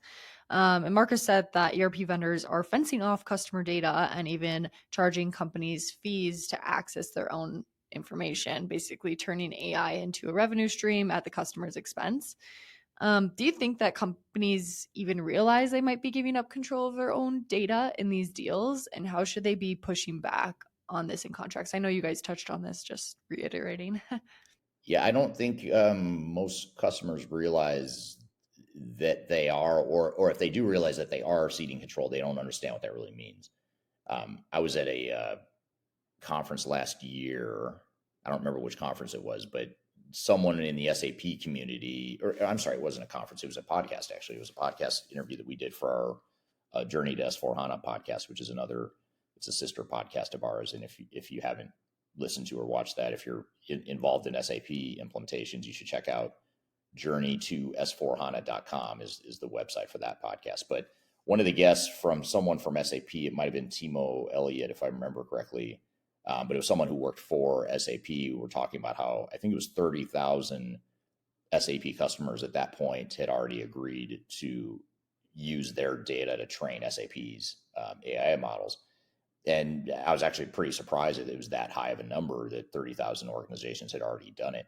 And for that many organizations to have agreed relatively quickly to allow SAP access to their data tells me that a lot of these organizations it's just impossible that they would have thought that through really well, what the long-term implications are in terms of what that means to their proprietary data, what it means to their competitive advantage, what it means to what SAP can or can't do with that data. I have to think that if that many organizations followed suit that quickly, that they weren't thinking that through really well. Not saying that's the wrong answer necessarily, but I just don't think they would have done it that quickly if they had thought it through. So anyway, so that's speculation on my part, but I think that'll be interesting to see how that plays out. But to answer your question, I don't think organizations realize a lot of the stuff that Marcus has talked about. In fact, I wouldn't have even realized this stuff if I wasn't talking to Marcus Harrison, interviewing him and working with him on a daily basis. I wouldn't have known that either. So I'm guessing a lot of organizations don't realize it either. Yeah, absolutely. Another point about the AI that I found really interesting in contracts was basically you could be potentially handing over your competitive edge to your competitors in some of the contracts and the way they're structured. I found that point was really interesting and a point that probably a lot of companies had no idea about, especially if they're going into these contracts. So just another interesting point in general. Yeah, that's a big one. I mean, I've always struggled with ERP software in general, that being the case. Even earlier in my career, when you could customize software and more companies were customizing ERP software, even back then it felt like there's such a tendency to want to use off the shelf software, which is understandable in some ways, but using off the shelf software means you're just designing your processes the way everyone else does. And in some parts of your business, that might be okay, but there's going to be some parts of your business where you don't want your competitors doing things the same way you do them, or vice versa. So now with cloud and now with AI, it's sort of like we continue to move this direction where the real center of power is moving to the vendors. The software vendors are the ones that are benefiting the most, not just in terms of the profit they make on selling software, but just the fact now that they're going to own these big, massive AI models. And you, as just one of, say, 30,000 customers that have ceded your data and ceded control of your data to a software vendor, now you've taken one of your biggest competitive critical assets as an organization. You just pass that on to a software vendor for them to get the real benefit and the real value out of it. So I don't know. I think it's a problem. I think it'll lead to a pretty significant backlash against ERP vendors longer term. Yeah, absolutely. Like you said, I feel like we'll have to have Marcus on like at least once a quarter just to get updates on everything that's happening, especially as AI changes, like we say, like every single week. So yeah, and every time he's on, it's like the next day I'll think of all these questions I should have asked him that I didn't think of until the next day. So, I just keep this running list of things I can ask him every time he's on. Yeah, that would be good. Yeah. Well, good. Well, that was a good interview. Love having him on the show, and we'll look forward to having him back. He'll be at our Digital Stratosphere conference coming up this summer as well. And if you're interested in that, you can go to stratosphere2025.com to learn more about that. But that's an event that we're hosting in person and a hybrid virtual event too. So you can go join it in person in Denver, or you can join it remotely and have access to the live content as well as recordings of the content as well. Go to stratosphere2025.com if you want to learn more about that. You can see Marcus there. You'll see Darian and I will be there. You'll see a lot of other speakers as well. So hope to see you all there. So we're going to play a clip here from my YouTube channel where I talk about why I think ERP software vendors are the new mafia. And more importantly, we want to talk about not only why I think that is and why some might say, it's a pretty strong choice of words, but I think it's worth maybe thinking about how software vendors, especially the bigger ones, how they're acting in many ways like a bunch of gangsters, thugs, mafia people, whatever you want to call it. And the real reason I want to share that is so you can be aware of it, but also to figure out how you're going to mitigate the risk of that. We're not going to change that in the industry. That's how they act. That's how they're going to continue to act in the short term, at the very least, until the model backfires. So what do we do to mitigate that risk in the meantime? And that's what we want to talk about here in this video. So we'll roll you this clip of the video from our YouTube channel, and then we'll talk about it here in just a moment. We're helping clients define their digital strategies and ultimately implement whatever technology or technologies they've selected. We find that there's a lot of gamesmanship that's played by software vendors, and software vendors are really the masters of extorting their customers and forcing customers to do things that they may or may not want to do, or that may or may not be best for their business. Now, of course, we're all out to make a profit motive, including software vendors, but there's a fine line between profit motive and profit motive at the expense of putting your business at risk. So what I want to do today is chat through and talk through some of the things that are signs of potential vendor extortion, as well as at the end of this video, I'm going to talk about some mitigation strategies you can put in place to ensure that you're in control of the project and not your software vendors. Before we dive too far into today's content, I want to share a little bit of information about Third Stage Consulting and who we are. Third Stage Consulting Group is an independent technology agnostic provider of consulting services to help clients through their digital transformations. We help with digital strategy and software selection, as well as implementation planning. And during implementation, we provide services related to program management, organizational change, business process improvement, as well as enterprise architecture. These are just some of the services we provide. We have offices in North America as well as Europe and Asia Pacific. So if you'd like to learn more, I encourage you to check out our resource center, which includes a number of resources that will help you through your digital transformation, and you can access that for free using the QR code here or the links below. You can also reach out to me directly if you'd like to discuss your digital transformation and brainstorm ideas on how to improve where you're headed on your journey. Now let's jump back into today's content. One of the first and most relevant ways that software vendors are creating the sense of customer extortion in 2025 is in the way that they're forcing customers to upgrade their software.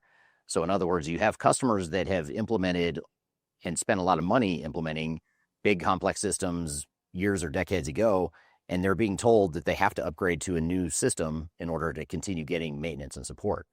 And the really strange thing about this, and the highly unethical thing about this, in my opinion, is the fact that customers are already paying for support and maintenance as it is, so it shouldn't matter whether or not they upgrade to the new system. Of course, no software vendor can support a system indefinitely, so there needs to be some sort of time box on how long they can provide support. But many of these systems haven't been around that long. It's just that most vendors now are moving to the cloud if they haven't already been in the cloud. And that's really the thing that the software vendors are trying to force, is to get more customers to migrate to their newer cloud solutions. Now, you could argue that some of these cloud solutions might be better for you as a customer, but in my opinion, it shouldn't be the software vendor forcing you or threatening you to move to the cloud solution. So I think that's the big difference between business value you might get out of a newer system versus the fact that you're being forced to do it. And so ultimately, what organizations need to do is upgrade on their own timeline, regardless of any sort of coercion that software vendors might provide. One thing that software vendors are also guilty of is convincing customers that they should go all in on their technology solution. And in particular here, I'm talking about the big ERP software vendors, the vendors that provide end-to-end software capabilities. They will generally try to get their customers to invest as much money as possible in their software, and they'll try to extend their footprint of their technology as broad as possible within the organization. Now, again, there's nothing wrong with the profit motive and capitalism and software vendors trying to sell more software, but there is, again, a fine line between selling more software and doing it at the expense of putting a business at risk. And that's oftentimes what happens, because most of these software vendors can't be everything to everyone within any given organization, yet they try to force the customer's hand. And what this all-in mentality does is it creates vendor lock. And vendor lock is a situation where you can't get out of the situation, or you can't get out of the contract without a severe disruption to your business. So if you think about however many employees you have, however many business processes and functions you have in your organization, if every one of them is using a certain software vendor's system and all the data is housed in that software vendor system, they sort of have you captive, and it's very hard to switch. So that's what vendor lock is, and that's the risk of going all in on one solution. And even though this is something that's very unhealthy for customers, vendors still push this concept very aggressively.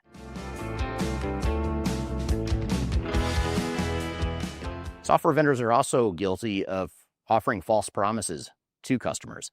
Now, this isn't all necessarily nefarious behavior on the part of software vendors. They truly do believe some of the things they sell, but the problem is oftentimes they're selling a vision or a state of utopia that just isn't realistic for most organizations. So, for example, when you think about an implementation timeline or an implementation budget or the level of risk of implementing a solution, it's easy for a software vendor to say it's easy to implement, it's not going to cost you that much money, and it's going to be low risk. But the reality is there's a difference between rolling out that software vendor's technology and actually transforming and changing your business and then adopting the technology. Those are two very different things.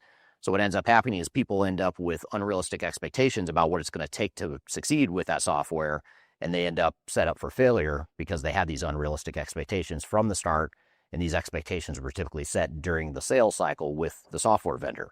And when I say software vendor, by the way, I'm not just talking about the software manufacturer. I'm also talking about the implementer, the technical implementer of that software as well. So when you're evaluating software vendor proposals, you have to take it all with a grain of salt, and you want to make sure you take the time to validate the assumptions they've used, and make sure you add a dose of skepticism to the assumptions that they're providing to you. And this will ensure that you're more likely to create a more realistic implementation timeline and budget for your project.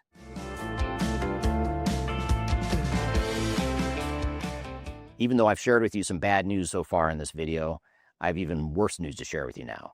And this has nothing to do with the software vendors, it has to do with you, the customer. And the problem and the big challenge here is that customers are letting software vendors do this to them. Customers are believing what software vendors tell them. Customers are agreeing to terms that don't make sense. Customers are agreeing to assumptions that aren't realistic. And at the end of the day, it's almost like a buyer beware sort of situation. You have to do your homework. You have to validate. You have to question. You have to understand. And you have to have enough knowledge and foresight to really dig into what the software vendor is suggesting to you. And one way to look at it is if a software vendor offers you something that sounds too good to be true, it probably is. If they're telling you their software is easy to deploy, it's probably not. If they're telling you there's no real risk you need to worry about, there probably is. So you have to go in with the assumption and the mindset that there are risks. This is probably more complex than you realize and or what your software vendor realizes. And it's just going to take you more time, money, and risk than you imagine. And so if you go in with that assumption, you're a lot more likely to end up with a realistic plan, one that reflects reality, and one that has a healthy dose of skepticism to ensure that you're not setting yourself up for failure, but instead you're setting yourself up for success. So the biggest lesson I can leave you with here today is to ensure that you're not letting the software vendors engage in this sort of extortion or coercive behavior. It's really up to you to make sure it stops, and it's up to you to make sure that you do what's right for your business and that you aren't necessarily overly concerned about what the software vendor's motives are. You need to focus more on what your motives are and your priorities and make sure you work with a partner and a vendor that helps you do that.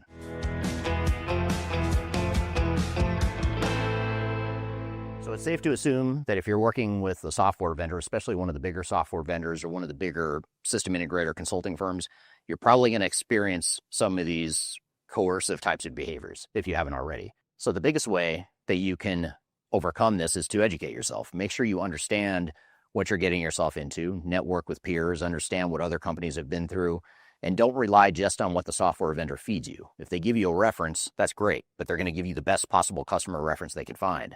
It's more important to go find references independently to see what the good, the bad, the ugly was of that software vendor or of the related implementation. The other thing you could do is hire an independent and trusted technology advisor like Third Stage Consulting, one that's not affiliated with a software vendor and one that can help you navigate some of these complexities and acts of extortion along the way. We can help manage that and help leverage our strength in the marketplace to help ensure you get the type of deal and the type of arrangement you're looking for. So that was my take, I should say, on why I think ERP software vendors are the new Mafia. What were some of your thoughts after hearing that video, Darian? Yeah, I mean, I thought it was a great video overall. I think that obviously you talked about this, but one of the biggest frustrations companies face was when dealing with software vendors, the feeling of being forced into decisions they don't want to make.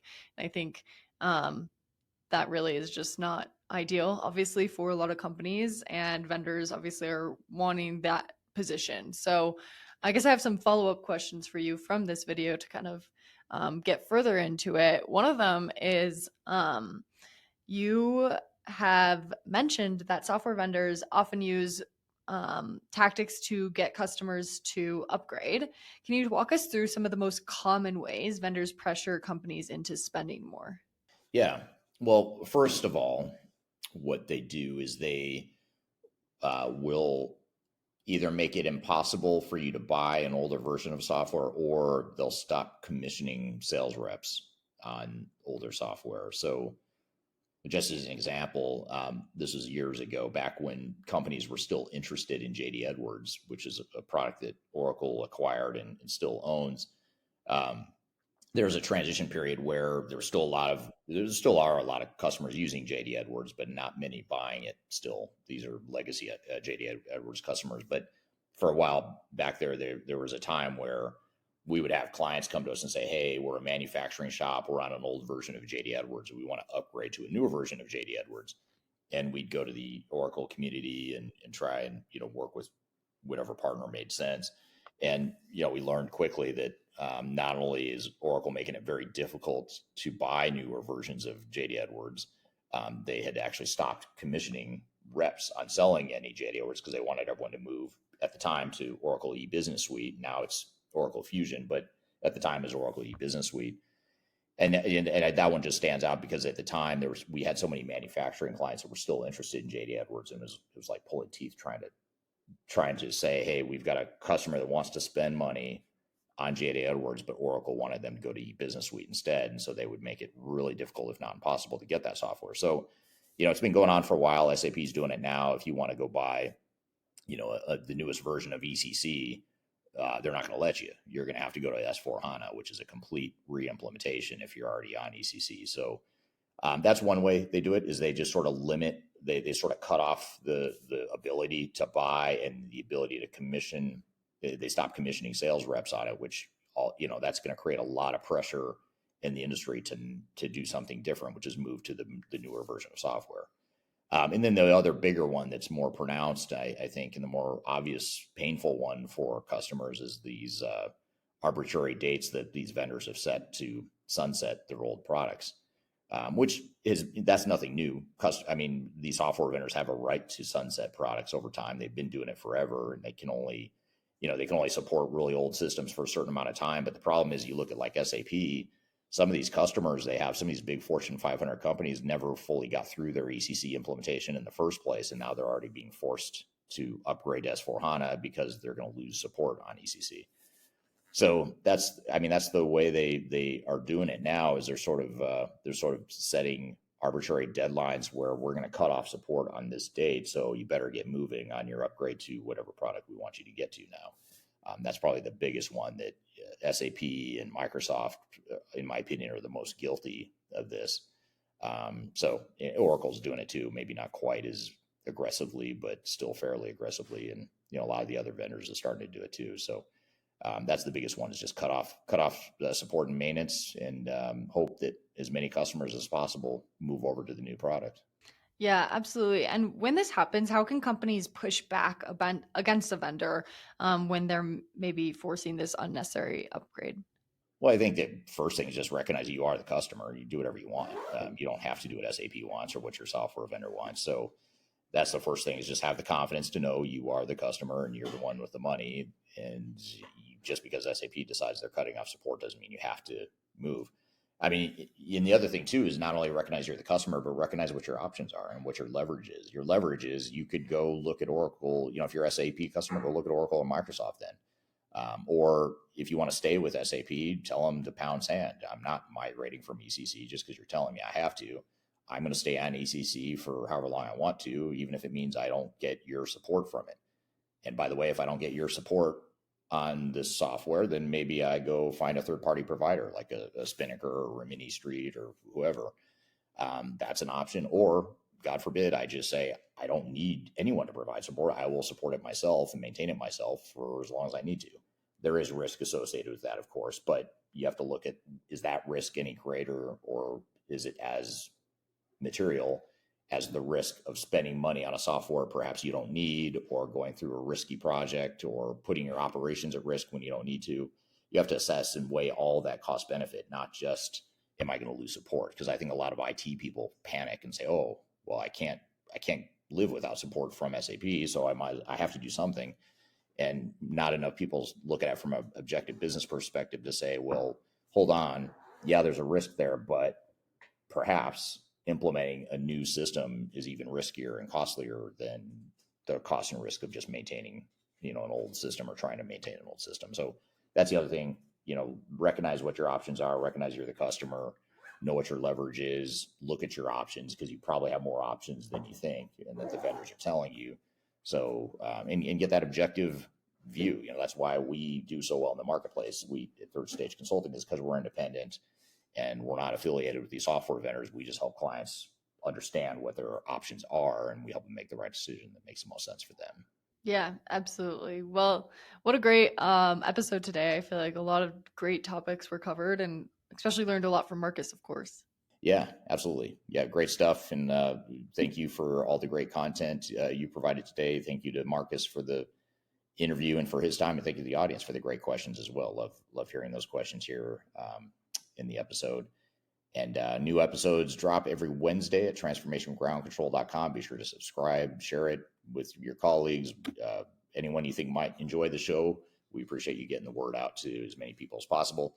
We'll see you next week on the next episode of Transformation Ground Control. In the meantime, have a great week, and we will see you soon.